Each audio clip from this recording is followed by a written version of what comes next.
Not this again. The neck and shoulders, they hurt. Why?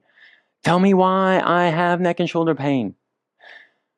To understand why you have neck and shoulder pain, we have to understand where it's coming from. In previous videos, I've talked about and shown you a few of the multitude of reasons behind shoulder and neck pain. Another reason is thoracic immobility, rib cage immobility. Dwell on this for a second. If you injure one of your ankles, the other ankle, the other leg, has to overcompensate for the immobility in the right leg. It's the same with the spine. If one part of the spine is tacked down, stuck from compression or scar tissue or injury or immobility, then other parts of the spine have to overcompensate for the immobility down the kinetic chain.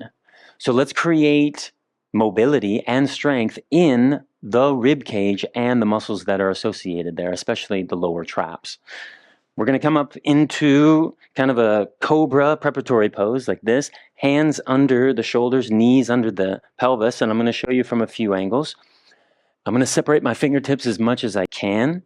I'm going to create stability with my left arm. We're going to lift the right side up first.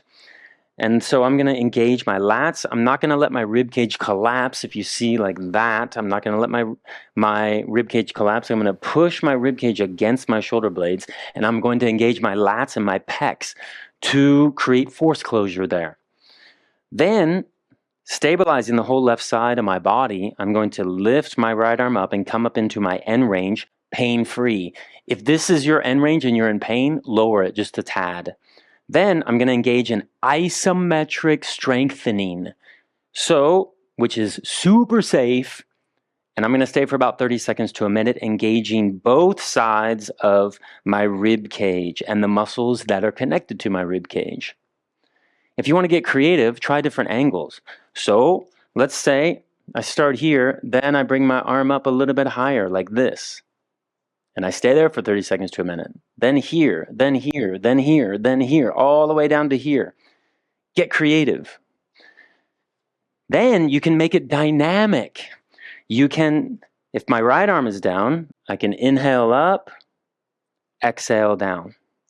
Inhale up, exhale down. I can also do that at different angles like I did previously. So here's mid, here's upper, here's lower, dynamic. And get this, here's a twofer. You're not only creating mobility and strength in the rib cage for the neck, but you're also creating strength in the lower traps. So then that takes another reason behind neck pain away, because overdevelopment of the upper traps and no strength in the lower traps creates distribution, I should say undistribution, can I create that word? In between the upper and lower traps. And tune in for future videos about the multitude of reasons behind shoulder and neck pain.